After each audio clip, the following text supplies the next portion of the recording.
Buenas tardes a todos, a todas, a todes. Un nuevo programa de Con la Tuya en este viernes 6 de junio. Frío, la verdad que estuvo frío todo el día. Sí, mal. Pero bueno, en principio quería empezar saludando a mis compañeros de todos los programas. Bienvenido Fernando Luna. Buenas noches. Bienvenida Nadia Smuch, como todas las semanas también. Buenas tardes, ¿cómo van? 19 horas, ¿es tarde o noche? Es una muy buena pregunta. Mal.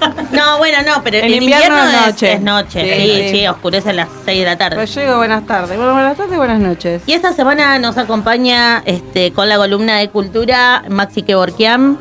Buenas tardes, Maxi. Bien. Y Nadia, arrancamos con las efemérides.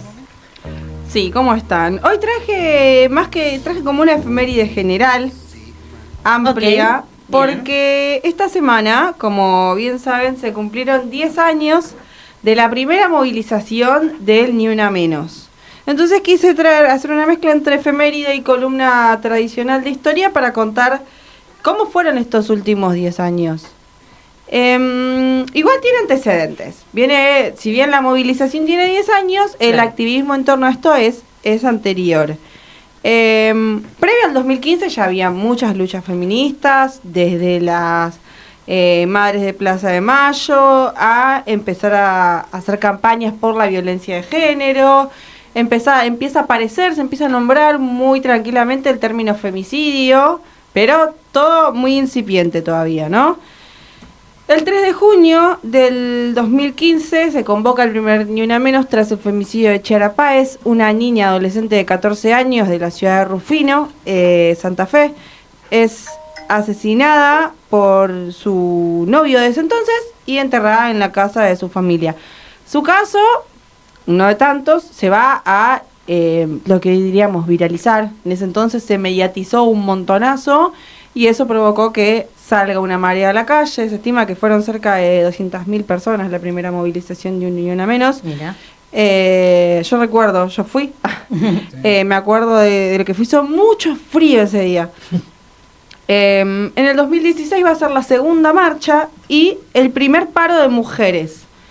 Ese mismo año es el femicidio de Lucía Pérez, una adolescente de 16 años en Mar del Plata, que conmociona al país no solo por el tipo de femicidio, sino porque vuelve a pasar esto de poner el foco en quién era Lucía y qué hacía, en vez de cuestionar un montón de otras cosas, como por ejemplo el asesinato. Que sigue teniendo la misma vigencia, realmente, desgraciadamente, pasa mucho. Hoy en día sigue. Sí, yo me acuerdo, creo que fue en el 2021 el asesinato de Melina Romero. Fue una estudiante de una escuela que quedaba cerca de donde vivíamos nosotros con Maxi, y los docentes escribieron una carta a los docentes de Melina Romero porque el titular de Clarín fue: ¿quién es Melina Romero, fanática de los boliches que abandonó la secundaria? Una cosa así era el titular. Exactamente así. Exactamente así era, ¿no? Era terrible. Entonces, bueno, ya desde antes venía cuestionándose esto. En el 2017 es el primer paro internacional de mujeres.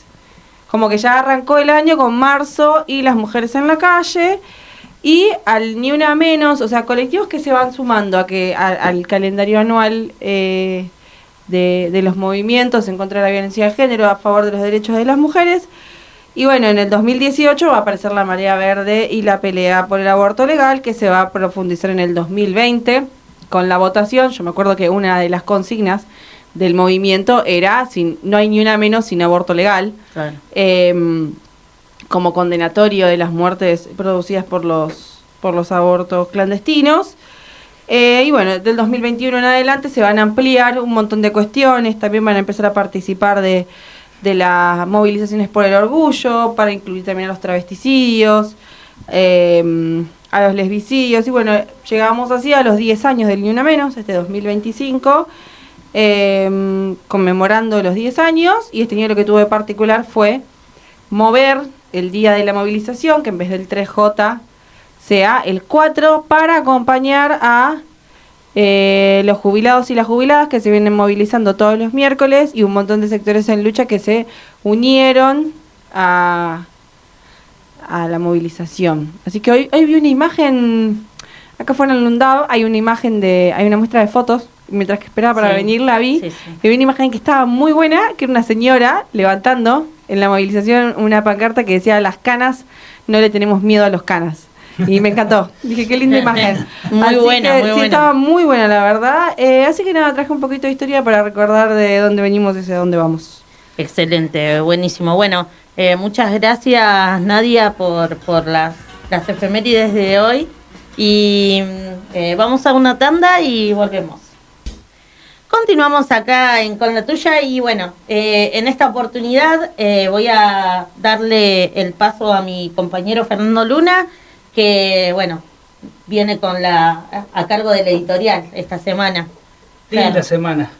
Linda, sí. Una semana intensa, creo que bastante intensa. Y con muchas cosas, porque sí. Recién charlábamos con Nadia, ¿no? Que ella contaba lo del el primer Ni Una Menos, y yo me quedaba pensando, ¿no? Que este año fue bastante particular. Pero creo que también hace aparte de lo que nos vas a contar, ¿no? Así es. Vamos a repasar un poco la semana. Arrancando por hechos importantes. A ver, si a alguien no le hizo ruido que un legislador gane 9.500 millones y que un médico del Garrahan gane menos de 1 millón, no solo hay una diferencia política, sino que hay una diferencia de ser humano. En la semana, más que nunca, hubo una lucha mediática e ideológica abierta, como nos tiene acostumbrado el gobierno. Me acordaba de esos memes que decían: no puede ser legal decir esto, porque era muy bizarro.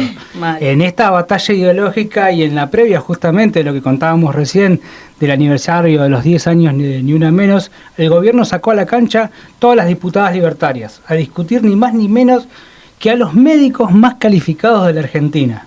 No puede menos que indignar no solo la ignorancia de las diputadas, sino el esfuerzo por correr el sentido común y embarrar más las discusiones políticas. El esfuerzo de querer decir que una persona puede vivir con 300.000 pesos por mes. O sea, no solo muestra que están por fuera de la realidad, sino cuáles son las prioridades. Prioridades que, como bien dijo Sturzenegger en una entrevista, hizo una definición que solo puede hacer la libertad. Dijo que los hospitales son solo un gasto público, que se sumó a la frase de Diego Spagnolo, de la Agencia Nacional de Discapacidad, que dijo: si tuviste un hijo con discapacidad es problema de la familia, no del Estado. A su vez, la economía va en buen camino, para los que más tienen, que se llenan de beneficios. Incluso una marca de autos lujosos está por abrir sedes en Argentina, aunque Toto Caputo no puede hacer sacar los dólares debajo del colchón, a lo que mucha gente se pregunta: ¿qué dólares o qué colchón? Porque cada vez más gente no tiene que comer. Los despidos van en aumento, compitiendo cabeza a cabeza los privados con el Estado. Los jubilados siguen debatiéndose entre comer o comprarse los remedios, mientras que todos los miércoles se enfrentan la represión de Burrich. Con mucha rosca en el Congreso, aprueban una miseria suba de jubilaciones y suba del bono, que con suerte podría llegar a cobrarse en 2 o 3 meses, que no solo estaría devaluado, sino que tal vez ni lo cobren, porque el omnipotente Milei lo vetaría por decreto. Para seguir rindiendo odas a los pedidos del FMI, con el que están discutiendo atrasar los plazos de vencimiento de los pagos que se vienen ahora para poder pasar las elecciones. Y porque a pesar de las maniobras del trader Caputo, siguen quemando reservas y no hay dólares para enfrentar los vencimientos. En el medio vuelve la jefa, Cristina, en su lanzamiento como candidata con su verborragia habitual y en un gran discurso de yoísmo donde contó leyendas de las unidades y alianzas que habían forjado en el pasado, mostrándose como la salvadora de la enorme crisis que tiene el peronismo. Un enorme discurso electoral de crítica al gobierno, como si el partido que ella preside no tuviera mucho que ver con la gobernabilidad de Milei, como si los diputados del PJ, frente para la victoria o la forma que hayan tomado, no son cómplices por acción u omisión.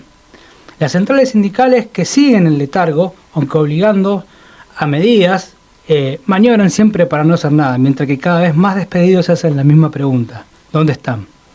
Cristina se horroriza del ataque al Estado, pero es la misma Cristina que dijo que los docentes descansan 3 meses. La misma Cristina de Bernie y las represiones en la Panamericana. A mí particularmente me despidieron la primera vez en el gobierno de Cristina, y el propio Ministerio de Trabajo me dijo en persona, tenemos orden de dejar pasar los despidos. También cargó contra los trabajadores, diplomáticamente haciendo mención a los paros de los médicos de los hospitales, no justamente para apoyarlos, sino más bien en forma de criticarlos. Se muestra como la mejor negociadora del FMI, recordemos la pagadora serial. El mejor reflejo de Cristina está en la anécdota del final de la entrevista, cuando se cruza con Berkovich, que le da el libro del país que los dueños quieren. Ahí muestra su verdadera preocupación. Le da la verdadera preocupación que le dijo es, la burguesía, necesitamos una burguesía mejor, una burguesía nacional mejor, y lo de mejor entre muchas comillas, incluso comparándolo con la burguesía de Brasil. Ahora, todo esto ocurre con 2 hechos objetivos de la realidad. Primero, el supuesto plan económico cada día muestra más falencias que hasta los propios critican y advierten que las maniobras de Toto no alcanzan y las reservas se comprometen todos los días, y ni que hablar del empeoramiento de la economía de los simples mortales. Segundo, que el miércoles hubo miles en las calles, que la policía de Burrich se guardó y, obvio, no hubo disturbios para la represión.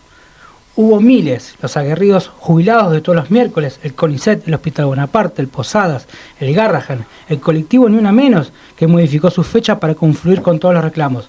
Cada vez más despedidos se suman, como los trabajadores de SECO, que eran los que atendían las emergencias del sistema eléctrico. Toda la bronca comienza a salir, o como decían, ni una lucha menos.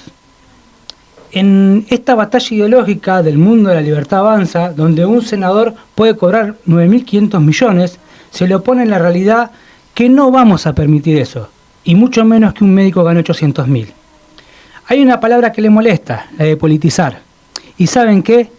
Lo vamos a hacer. Los y las trabajadoras vamos a hacer política desde abajo y vamos a organizarnos. El miércoles fue una muestra, el camino. Tocan a uno, salimos todos, y las calles son nuestras.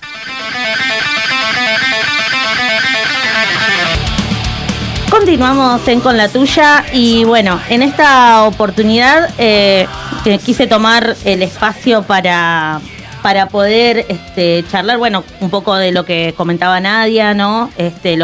Lo sucedido esta semana con el 3J, creo que fue una cuestión bastante copada por parte del colectivo Ni Una Menos de cambiar la fecha de la marcha. A mí me sorprendió. ¿Sí? A mí me lo dijo una compañera que participa en las asambleas, me dijo, parece que pueden llegar a mover. Cabe la posibilidad. Le dije, no, bueno, no va a pasar. Sin ir más lejos, dije, ¡ah! Otra de las cosas que a mí también me sorprendió, que acá en la zona sur, generalmente todos los años se hace el encuentro regional de mujeres y disidencias, sí, que generalmente, como el encuentro generalmente se hace en septiembre, octubre, más allá de que el nacional se hace en octubre, en septiembre aproximadamente se hace el regional, y por lo general a partir de julio, agosto, comienzan a empezar con las reuniones preliminares para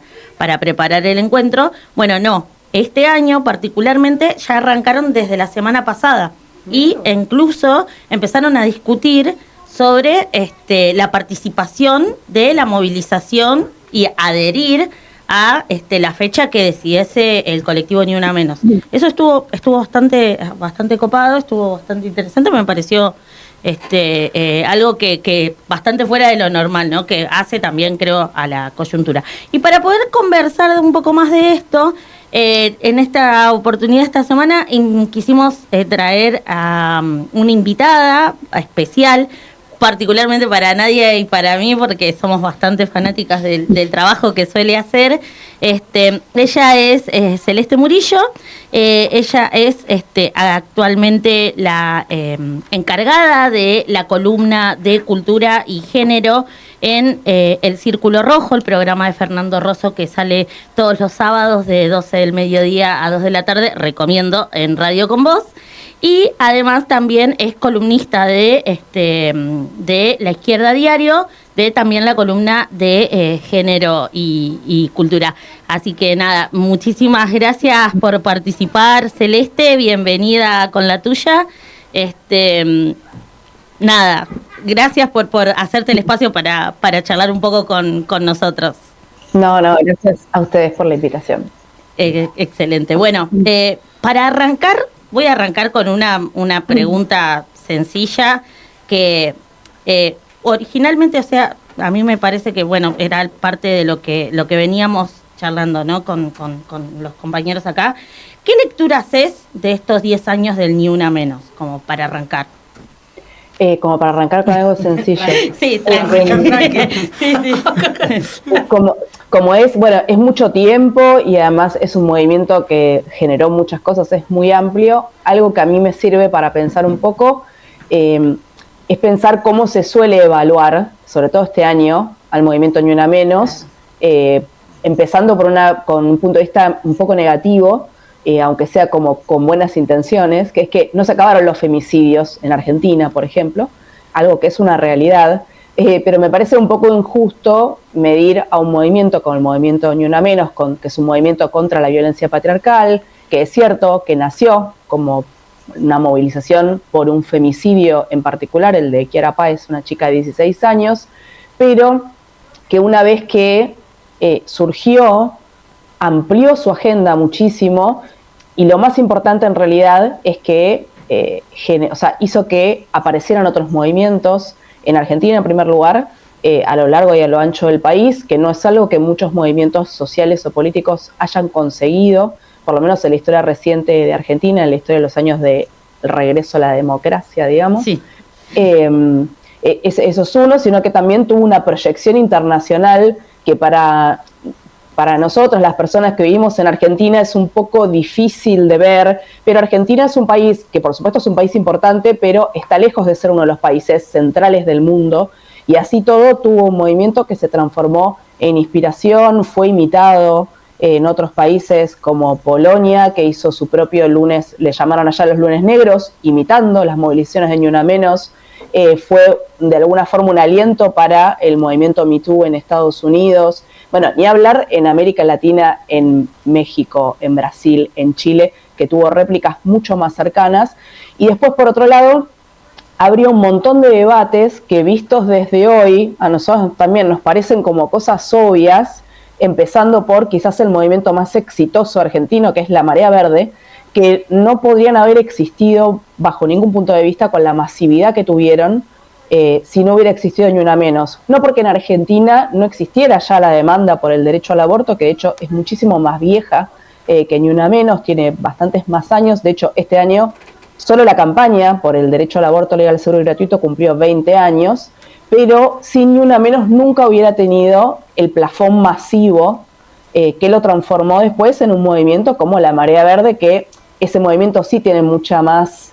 yo justo escribí en mi última newsletter que la Marea Verde tiene muchas más fans, porque es un movimiento que, además de ser vistoso de haber ganado, es un movimiento que es positivo, que tiene una cara joven, que es como una fiesta en muchos sentidos, aunque está conectado con un problema también muy profundo social y democrático. Pero bueno, el movimiento Ni Una Menos se choca todo el tiempo con el resultado negativo de que en Argentina sigue habiendo femicidios. Este año el gobierno de Javier Milei quiso decir hay menos homicidios en Argentina, entonces las feministas quieren borrar, entonces hay menos femicidios. Bueno, no, porque son fenómenos distintos. El fenómeno de los femicidios, dicho por las especialistas, yo no soy una de ellas, es un fenómeno social mucho más arraigado, que no tiene que ver necesariamente con la violencia social en general, sino que tiene que ver con un fenómeno en particular, que es justamente la violencia machista, la opresión de las mujeres, aunque al gobierno de Javier Milei no le guste mucho que se hable de la figura de femicidio, se hable de la violencia patriarcal. Son fenómenos sociales que existen, que están acá, pero también que sean fenómenos que son visibles, de los cuales se habla, incluso en contra de la voluntad oficial, a pesar de que esté todo financiado no por Javier Milei, sino ya hace bastantes años. También, sí. Claro, los programas públicos que existían, aunque se quiera borrar todo eso, es un tema que sigue presente como problema, sigue siendo una agenda que moviliza mucho, Y el movimiento Ni Una Menos, incluso, como para cerrar un poco esto, creo que el miércoles, justamente el 4J, lo que mostró es que en un momento en el que el movimiento feminista, el movimiento de mujeres en Argentina está en un cierto repliegue, aún así, y aún siendo uno de los enemigos predilectos de este gobierno, que destila bastante odio y eligió al movimiento feminista como uno de sus enemigos número uno, sigue siendo un interlocutor, sigue siendo un movimiento que, si propone una fecha para confluir, hay muchos sectores que respondieron y que dijeron, bueno, si hay una fecha en la que Ni Una Menos propone que confluyamos, fueron y confluyeron. Y la realidad es que no hay tantos actores políticos hoy en Argentina, en primer lugar, que se lo propongan, ¿no?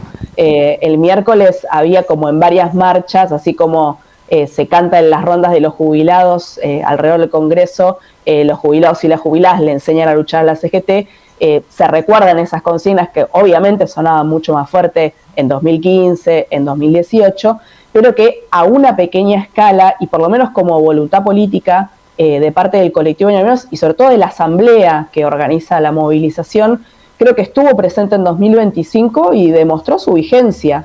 Me parece que lo demostró mucho. Sí, no, totalmente.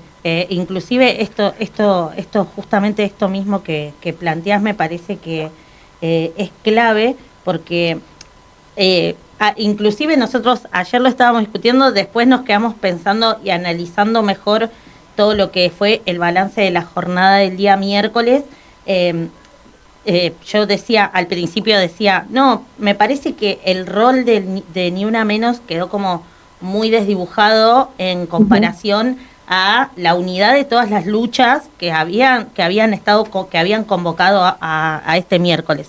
Pero después, pensándolo bien, o sea, algo que también creo que lo escribiste en una nota que escribiste para La Izquierda Diario, vos hablabas de que la marea del feminismo en sí tiene una dinámica que es muy que se va adaptando al contexto social en el que está. Entonces me parece que eso está bueno, tener en cuenta que al ser dinámico, en realidad no es que quedó desdibujado, sino que se adaptó a lo que a lo que viene pasando, al contexto. Entonces, y eso también es algo muy positivo.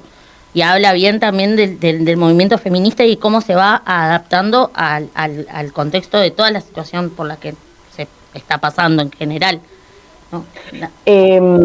Sí, en realidad lo que creo que pasa es, bueno, eso que mencionás, lo de la marea, es una cosa que dijo Judith Butler, que es una teórica feminista, que justo vino en 2019, después de la primera marea del 2018, estuvo acá en Argentina dando una conferencia y ella dijo que le gustaba mucho más la figura política de la marea para explicar el movimiento feminista que la de las olas, que es la que se usa tradicionalmente, ¿no? La primera ola, la segunda ola, porque le parecía que la marea explicaba mucho más lo que pasa en realidad, que es que puede haber una marea que llega, como una ola que llega a la playa, pero después se retira y vuelve, y ya no es el mismo mar, y lo que vuelve ya tampoco es lo mismo, y ella dice que se mezcla con otras mareas, y que es difícil de predecir qué es lo que va a pasar. Creo que por un lado sucede eso, pero también por otro, no sé si es que el movimiento feminista de conjunto se va adaptando, pero sí lo que pasa es que, por un lado, hay disputas que dentro del movimiento feminista que siempre están presentes porque es un movimiento que es súper amplio y heterogéneo, donde hay muchísimas posiciones políticas, puntos de vista, estrategias, de todo. De hecho, actúan todos los partidos políticos, particularmente el movimiento feminista, el movimiento de mujeres en Argentina, es un movimiento donde están todos los partidos y en algunos momentos, previo a la marea verde, digamos, hasta la iglesia también participó de alguna forma, tratando de imponer su agenda, sobre todo en los encuentros. Me parece que lo que pasó también, sobre todo después de la aprobación, de la conquista del derecho al aborto, es que en el movimiento feminista también se sinceraron o quedaron más claras muchas posturas, y por ejemplo la convocatoria que se hizo hoy, hoy es 2025 para estos 10 años de Ni Una Menos, no necesariamente es la misma asamblea o son los mismos sectores que convocaron ni el 2015 original, que fue bastante distinto, y también era muy distinto quizás al movimiento o a la coalición que estaba quizás en la dirección, si se puede decir esa palabra, de la marea de 2018. Todo el tiempo en el movimiento feminista hay tensiones, hay peleas políticas, y también hay diferentes, así como yo digo ahora, hubo una voluntad política de unificar. Por ejemplo, en el 2018 hubo un montón de peleas y de discusiones, por ejemplo, sobre cómo se imponía nuestra agenda. Hubo marchas a la CGT para que se convoque a una huelga, para que se reconozca el reclamo de la mitad de los afiliados de la CGT, por ejemplo, que probablemente son mujeres, o una gran parte, y después había otro sector de la marea que decía, no, hay que privilegiar el lobby parlamentario. Bueno, hoy la mayoría de los colectivos, las personas, las organizaciones que participan de la asamblea, por ejemplo, Ni Una Menos, coincidieron en esta política de, que el aniversario no sea solamente una fecha de almanaque, que sea una oportunidad para que confluyan muchas luchas, para que se exprese el descontento que hay con este gobierno, que de una forma más desordenada, obviamente una situación muy diferente, sucedió en el 2015 original, pero también en muchas movilizaciones en contra de la violencia, en contra de la desigualdad, por más derechos para las mujeres, para las personas LGBT, que suelen funcionar en muchas oportunidades. En Argentina creo que pasó más de una vez, como un canal de expresión para mucha gente que no está satisfecha con cómo es su vida, que no le parece bien muchas de las cosas que están pasando. Sin ir más lejos, pasó el 1 de febrero de 2025, después del discurso de Davos del presidente Milei, que él pensó que se estaba despachando en contra de una minoría, entonces a nadie le iba a importar, y en realidad le molestaba un montón de gente, y también mucha gente aprovechó la marcha del 1F para decir que no le gusta que le peguen a los jubilados todos los miércoles, que no le gusta que recorten la salud, que recorten la educación, que apoye a la universidad pública, un montón de cosas. Por eso también las marchas son tan grandes, si no, es medio inexplicable. Sí, no, totalmente. Bueno, algo que nosotros para el 8M trajimos acá a Andrea Datri, que bueno, ella es dirigente de Pan y Rosas, obviamente claro. Compañera de agrupación, y ella lo que nos decía es que, bueno, justamente vino en un momento súper troncal porque sabíamos que al día siguiente era la marcha del 8M y el miércoles siguiente teníamos la marcha de jubilados en la que los hinchas habían empezado a convocar. Que ahora, hoy en día lo contamos, pero realmente, o sea, yo creo que esa marcha va a quedar para los libros de historia hoy en día. Y nosotros decíamos, qué importante, ¿no?, poder decir, bueno, lo que pasó el 1F no fueron solamente mujeres y disidencias o el colectivo LGTB el que marchó, no, fueron un montón de luchas. Y el 8M pasó exactamente lo mismo. Y lo que pasó en el 12 de marzo con la marcha de jubilados también pasó lo mismo. Y creo que es parte de lo que pasó también este miércoles, ¿no, Nadia? Hola, Cele, ¿cómo estás? Nadia, te habla. Hola, ¿cómo estás? Yo había hecho, cuando empezamos el programa, una especie de como recorrido histórico de lo que fue el Ni Una Menos, justamente incluyendo cómo a partir del 2015 se empiezan a sumar todos estos movimientos que vos contabas, que se incorporan a la marea, también planteando el tema de los primeros paros internacionales de mujeres que Argentina estuvo a la vanguardia. Y después lo que pensaba es que en general, y a partir de la marea verde y que el feminismo es consciente de como su poder de fuego, empieza a tener si bien articula con otras luchas, empieza a tener como una agenda, ¿no? Que es el 8M, después tenemos el 3J, después tenemos en noviembre la movilización en contra de la violencia machista, ¿no? Entonces son como una agenda que era bastante intocable, más allá de lo que venías planteando, ¿no? De esta marea que se consolida de otra manera. Entonces yo contaba hace un cachito que a mí sinceramente estaba bastante incrédula de cuando empezó a circular la información de que se iba a cambiar la marcha al Día de los Jubilados. Yo dije, qué difícil que logremos que todo el movimiento feminista se ponga de acuerdo y la mueva un día después.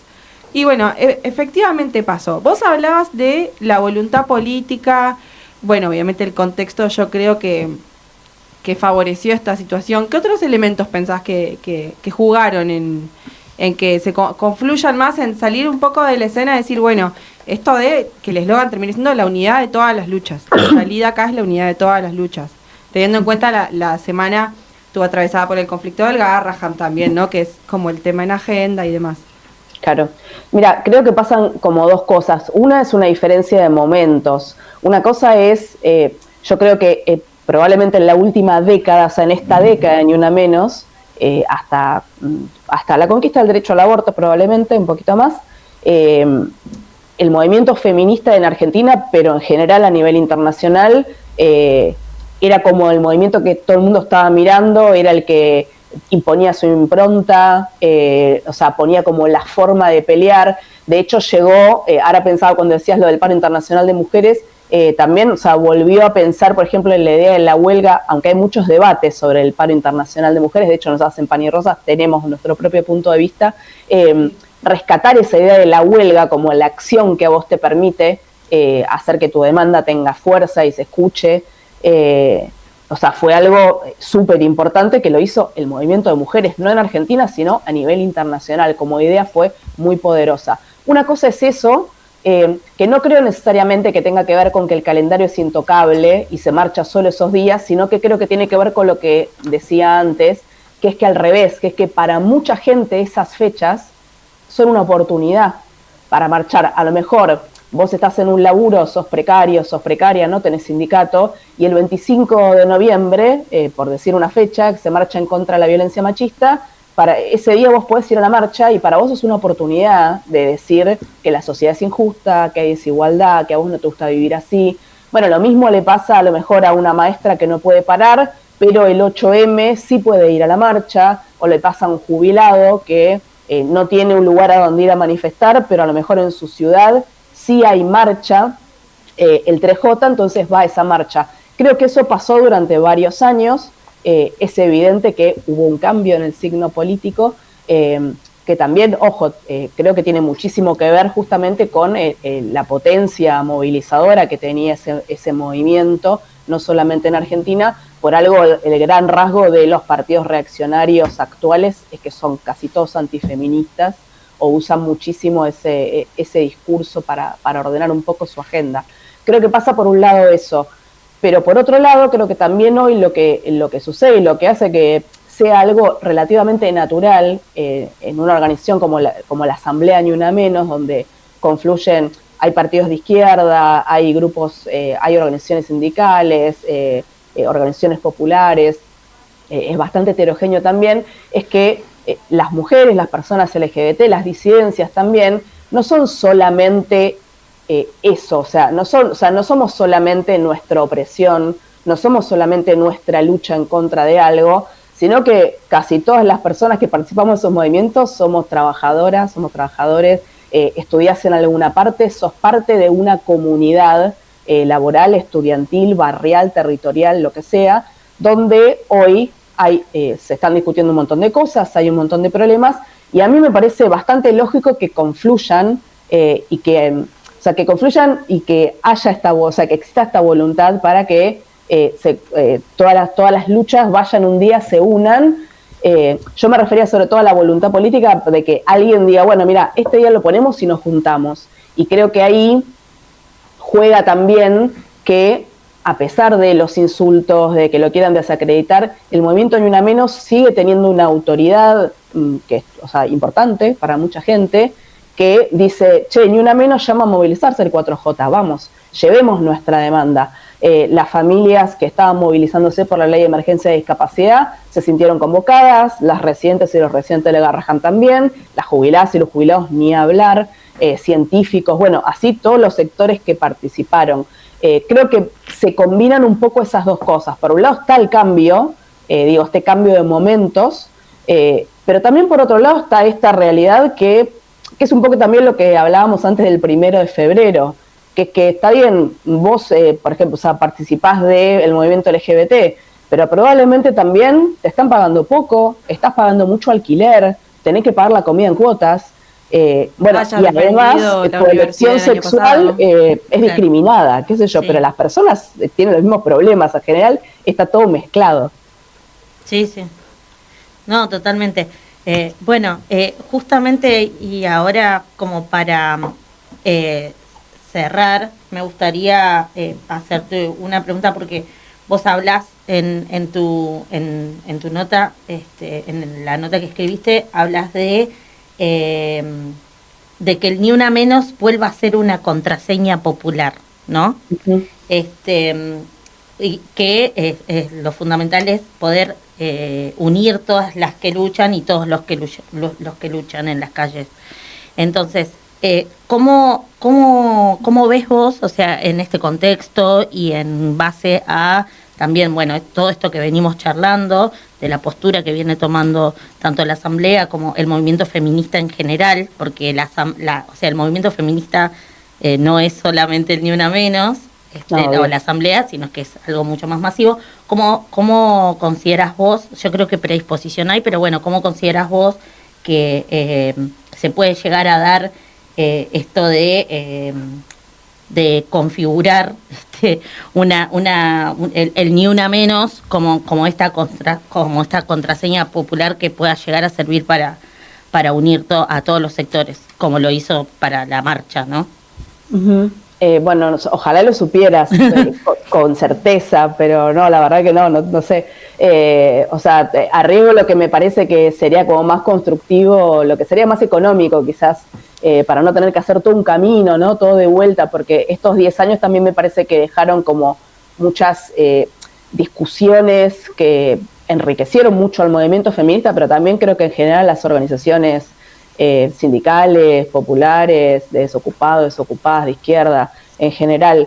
Lo de la idea de la contraseña popular me parece que va por el lado de, yo lo pensaba porque no sé si se acuerdan, bueno, ustedes igual son mucho más jóvenes, pero cuando después No te de la creas, después de la primera movilización del 2015, empezó a aparecer, o sea, no sé si ustedes se acuerdan, era todo Ni Una Menos. Sí, era, sí. Bueno, Ni Una Menos sin trabajo. Habían querido, o sea, bueno, quisieron echar a todas las trabajadoras de PepsiCo, por ejemplo, Sí. me acuerdo, y se había instalado, había una carpa en la Plaza de Congreso, y se habían impreso me acuerdo que ya tenían unas camperas, le habían puesto arriba Ni Una Menos sin trabajo. Entonces, eso hacía que todo el mundo te escuche. Después estaba el problema de la vivienda, era Ni Una Menos sin vivienda. Entonces, esa fue la forma de traducir, bueno, esta es mi demanda, esta es mi lucha, y era, si decía Ni Una Menos, bueno, vos prestabas atención. Incluso, perdón, sí. las trabajadoras de PepsiCo contaban en ese momento que fue la manera de acercarse a sus compañeras. Estaban todas Claro. en la misma y una, no me acuerdo, creo que una compañera que se llama Katy, decía que tenía un pin en su mochila y una se le acercó, le pidió un pin, qué sé yo, y como que la contraseña popular vendría a ser entre las trabajadoras de PepsiCo, Era el Ni Una Menos. el Ni Una Menos, sí, tal cual. Sí, además, bueno, ella cuenta, la experiencia de PepsiCo es súper interesante porque además fue una de las pocas fábricas que ellos hacían paro de verdad, cuando se hacían los paros internacionales de mujeres, que eran en comillas, menos en PepsiCo, que lo hacían de verdad, pero en varios momentos donde había mucha persecución, la única actividad como que tenía legitimidad para hacerse eran las cosas conectadas con la violencia, porque es un problema, por supuesto, recontrasentido, porque es un problema social muy profundo que afecta a muchísima gente. Entonces, claro, siempre sirvió como punto de conexión. Creo que hoy habría que pensar, o a lo mejor está por aparecer, esa contraseña, esa cosa que vos ves y sabés que la persona que ve tu pin, como lo que contaba Katy, siente, te reconoce, ¿no? Siente que somos parte de lo mismo. A mí me parece que a una escala chiquita, el miércoles pasó un poco eso, que es que sectores diferentes que están peleando, un poco desorganizados, estamos todos un poco separados, tuvieron la oportunidad como de reconocerse en un mismo lugar, que somos, bueno, parte de la misma lucha, o sea, estamos en el mismo lugar, nos reconocemos los unos a los otros.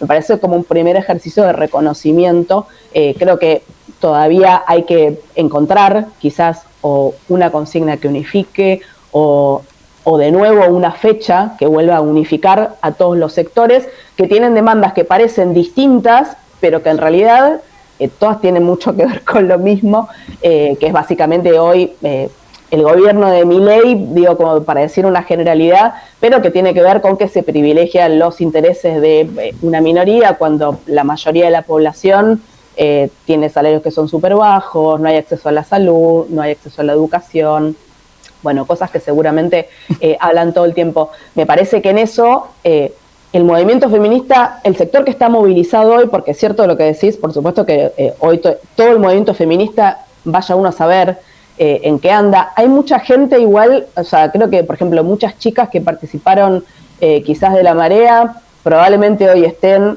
atravesando los mismos problemas que tenemos todas en nuestro trabajo, en nuestra casa, haciendo las compras, lo que le pasa a todo el mundo. Pero también, por otro lado, a lo mejor están un poco desmoralizadas o están un poco pensando, bueno, ¿qué tienen que ver todas estas cosas con lo que a mí me moviliza? Muchas deben pensar, ya conseguimos el aborto, ya está, y ahora creen que hay que hacer otra cosa.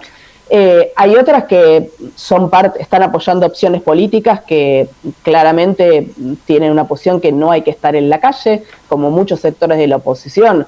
O sea, un montón de sectores que estuvieron en la marea verde, que supuestamente eran nuestras sororas, y no teníamos que criticarlas, desde Silvia Lospenato, diputadas y diputados de lo que era Unión por la Patria, de la Unión Cívica Radical, que hoy están algunos absteniéndose y permitiendo que el gobierno lleve adelante su agenda, votándole a favor leyes que quiere o apoyando sus vetos, o simplemente guardando silencio y esperando que cambie el viento.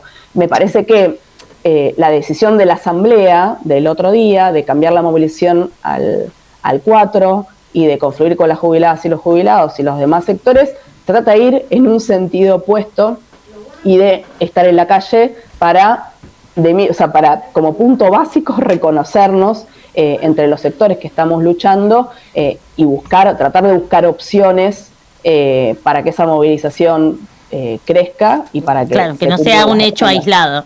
Exacto. Totalmente. Pero creo que, bueno, o sea, está por verse. La verdad es que yo tampoco tengo, o sea, me encantaría tener una respuesta y poder dárselas. Lo que sí creo es que el movimiento feminista puede jugar un rol ahí. Sí, que no tiene razón el gobierno de Milei cuando dice que ya está sacado el feminismo porque él cerró un ministerio. Y tampoco tienen razón muchas dirigentes o referentes, porque, bueno, que yo dirigentes es muy relativo, referentes de un momento del movimiento feminista en Argentina, que también dijeron ya está cuando salió una ley, que también hoy está, o sea, una ley que en sí misma es muy importante, pero también con un simple cambio de gobierno hoy está en jaque, porque está completamente financiada. Y, por ejemplo, también es una discusión que estaría buenísimo tener dentro del movimiento feminista, que es cómo se defiende esa ley que nos costó tanto conseguir. Totalmente, re. Creo que igual seguramente va a ser tema, y creo que sigue siendo tema de discusión en los encuentros de mujeres, aunque obviamente que no con la profundidad que realmente se merece. Pero bueno, nada, muchísimas gracias por acompañarnos, por responder nuestras preguntas. Esperamos, bueno, nada, que las personas que te hayan escuchado también se queden pensando un poco. Creo que el eslogan que se utilizó para la marcha de este miércoles del ni una lucha menos puede llegar a ser como esa nueva, entre comillas, contraseña que pueda llegar a marcar estos tiempos que se vienen. Pero bueno, también va a depender creo que en un punto que por ahí no tocamos, bueno, porque ya sería para extendernos mucho más, las conducciones, ¿no?, de los diferentes gremios, sindicatos, que también juegan un rol. También de nosotros, o sea, de las personas que formamos parte de los sindicatos. De tal cual, totalmente. Sí. Obvio, es parte de la pelea también. Totalmente. A esperar a que cambie el viento. Totalmente. Así que bueno, nada, muchísimas gracias nuevamente y nada, estamos en contacto. Vamos a la tanda y enseguida volvemos.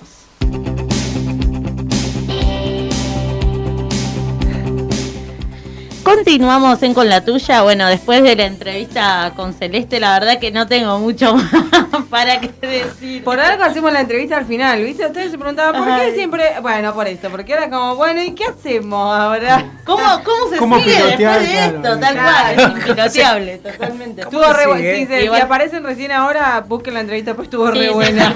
Ya seguramente entre mañana y pasado la vamos a volver a subir, así que la vamos a subir así la pueden escuchar.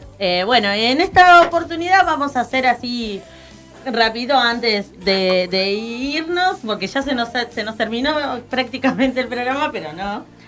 Vamos a ir a la columna de cultura que nos trajo Maxi. Express. Express. Claro, De ¿no? una. Express. Vamos. Encima hace un montón que no hay. Express. Encima hacía rato, claro, Sí. tal cual, porque hacía... Viene y le hacemos visita de médico. Sí. Perdón. No, encima hoy había traído algo que tiene que ver con todo lo que venimos discutiendo Charlando. en el programa.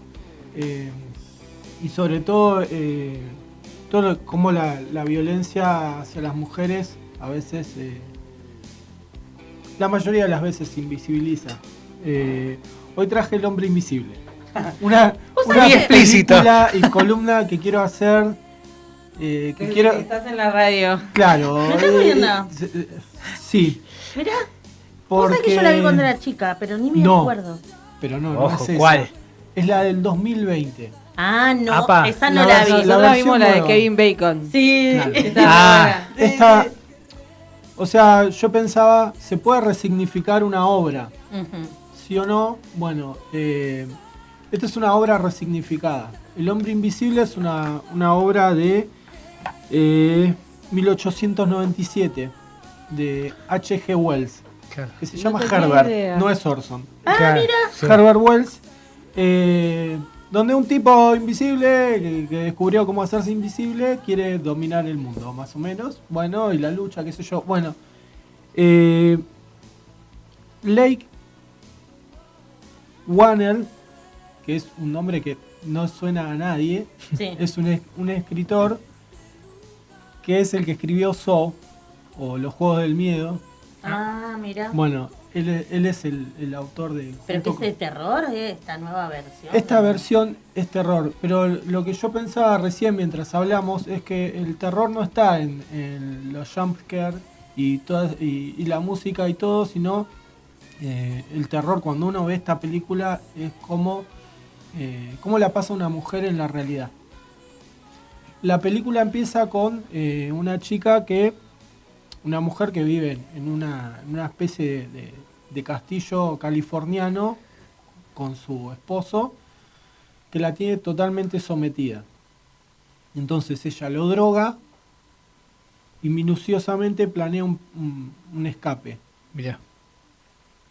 Le pone Cool. le da una pastilla, el chabón se duerme y escapa saltando un muro enorme que tenía el chabón para que No claramente se vaya. ella no se pueda ir de la casa y esté ahí metida. Y tiene que atravesar todo un campo enorme, ¿no? Hasta llegar a una ruta donde la va a buscar a su hermana. Cuando la busca a su hermana, se mete en el auto, el chabón se despierta, hace todo el recorrido, le mete una piña al vidrio y le dice que nunca se va a escapar de él. Pero ahora, la pregunta es ¿efectivamente es de un hombre invisible? ¿O es metafórico el título? Esa es la resignificación de la obra. Son dos cosas. Evidentemente el tipo, spoiler alert, es invisible, busca una forma, no la voy a spoilear toda, pero busca una forma, pero lo que trabaja el escritor y el director es la violencia simbólica. Nos muestra mediante cosas físicas, cosas palpables, planos y todas las cosas que uno Muros gigantes. uno infiere Claro. que hace el tipo siendo invisible, genera violencia simbólica y violencia constante a ella. El tipo se suicida cuando ella lo deja. Ah, mira. Entonces, todo el mundo que le dice a ella, loca, soltá, ya se murió. Ah. ¿Cómo podés seguir? ¿Cómo qué podés seguir? bueno. ¿Cómo podés seguir Interesante. enroscándote? el tipo no te está persiguiendo. Max dijo, no voy a spoilear. El tipo se suicida. No, pero, Mueren todos. No, pero eso pasa en los primeros 5 minutos de película. Ah, tranquila, peli. Claro. Bueno. El tipo se suicida, entonces como el tipo no está más, es esa violencia simbólica de ella sigue experimentando todo lo malo ¿Por que, eso que es le el pasa. hombre invisible? No. Ah, No, pero es demasiado spoiler. sí. Pero Porque podía ser. Onda, sí. la tormenta desde, Sí, sí, la, sí, desde la totalmente. muerte, ¿entendés? es muy interesante la película, hay que verla La voy a ver. y la verdad es realmente te pega muy feo y muy fuerte porque vos ves cómo se le van el tipo le va cerrando los caminos para que todos los demás crean que ella está loca, Claro. que ella tiene que ir a un neuropsiquiátrico, la tienen que internar, el hermano de él le hace jugada, Claro. entonces hay todo un armado y todo un entramado que nosotros vemos todos los días, donde una mujer tiene que demostrar fehacientemente, con pruebas, que el tipo le está ejerciendo violencia. ¿Entendés? Entonces, para mí es una resignificación zarpada de la película. Yo la di en clase hace un par de años. Estuvo muy bueno y nos lleva a reflexionar un montón sobre la violencia simbólica. Aparte de la física, hay violencia física en Sí, la sí. película. Sí, pero hay un montón claramente, de violencia no visible. Supongo. pero este hombre invisible como en la muerte todavía la persigue o no está muerto. Bueno, ella Ahí. cree Sí. fehacientemente que él no está muerto y la sigue persiguiendo. Y como todo apunta a que es una mujer más que está loca, Claro. que no puede soltar, que no puede largar todo lo que le pasó y lo lleva como parte de su vida. Ella intenta. Parte del discurso machista que está bastante instaurado en la sociedad, ¿no? Sí, Claro, pero sobre todo lo que tenés no- botón de pánico perimetral, Y esto, así lo todo, otro, con la culpa es de la chica. Sí, Sí. sí. No, Yo pero te- sobre todo es esa violencia que la obligación de intentar probar la violencia cuando justamente hay un montón de violencia que no es fácil de probar y que está permanentemente. Es muy loco. Claro, está bueno. Yo traje una cita de una escritora que todos conocen, pero que dice, tal vez la vida que estoy viviendo es un engaño paranoico. La cordura es una posesión valiosa. La acumulo de la manera en que la gente una vez acumuló dinero. La guardo, así tendré suficiente cuando llegue el momento. Eso lo escribió Margaret Atwood, que es la autora Ay, no la vi. del cuento de la criada, Sí. Ah, ¿no? Que está Yo bueno terminé también. de verla esta semana. Está bueno ¿Está porque buena? No quiero hablar, ¿no? es terrible. mirá. Es terrible. Es muy buena. Es muy Es buena. muy buena. Bueno, la voy a ver. ¿Dónde está? Yo la veí por Magis. Todos vean todo por Maggi porque incluso el hombre Está en invisible. Prime Video, Acá pero... fomentamos la piratería, chicos. Sí, Perdón, sí, pero sí. hay docentes despedidos. Claro, que no. tiene un laburo más o menos. Es lo Sí, que, claro, lo que estamos, tenemos. sí, no, Magis TV, chicos. el hombre invisible no la van a conseguir en ninguna plataforma, pero pirateada por ¿En Maggi. Magis está? Sí, olvídate. Listo, La para la alegría de veremos por todos. Magis nomás. Buenísimo, bueno. No, bueno, y. Che, qué buena esa cita. ¿Dónde estaba? Es de la, El del cuento libro. de la Ah, criada. espectacular. La actriz que hace. el Elizabeth cuento de- Moss. Elizabeth Moss trabajan las dos. Ah, en, la, claro. en la serie del cuento de la criada y, Y en la película. estas del semanas Hombre que Invisible. estuve viendo el cuento de la criada me di cuenta que ella también es productora de la Sí. serie. Sí, Mira. está ahí. Ahí como remetida. Le Excelente. habría gustado Bueno. explicar cuánto pasó eso porque les gusta. Hay la una idea escena, y- yo no quiero spoilear, mírenla, el cuento de la criada, yo ya terminé de ver la última temporada, ya era la final. Hay una escena en la que pusieron la canción Look What You Make Me Do de Taylor Swift, con todas las criadas saliendo de las casas. Épica esa fue escena. viral y todos Ah, yo pensamos. lo vi que alguien decía que Taylor lo había compartido y. No sé, Vamos, que pero lo fue mandaste. épica. Igual ese capítulo. Todos Gran pensamos desperdicio. que se venía la versión de Taylor de Reputation, pero Ah, al final cierto, Ah, sí, sí. eso. no pasó. Cierto, feliz Eh, día de la independencia Swiftie, Maxi, para vos. Gracias. Y nada, quería cerrar mandando un mensaje a Brisa, que ya no está más, y a su familia, que fue víctima de cierta violencia o ciertas cuestiones, ciertas prácticas machistas, porque cuando la vida es más importante que el pensamiento de que una tiene que ser madre sí o sí en el futuro. Y una joven de 20 y pico nos dejó esta semana por una mala decisión muy machista, médica y muy patriarcal de que tenía que ser madre, sí o sí. Qué difícil. Perdón No, por no, terminar no, así, totalmente. pero fue un golpe esta semana Y más terrible. en esta semana que uno también empieza a pensar sobre todo en estas cuestiones, ¿no? Y sí, me parece que, bueno, nada, un abrazo para la familia. Mucho. Y bueno, y nada, con esto nos vamos despidiendo. Esto fue todo por esta semana. Muchas gracias a quienes nos acompañaron hasta acá. Bueno, nos vemos obviamente la semana que viene, si todo sale bien y no pasa nada. Y recuerden, cuando la realidad les haga ruido, lo mejor que pueden hacer es cuestionarla. Chau.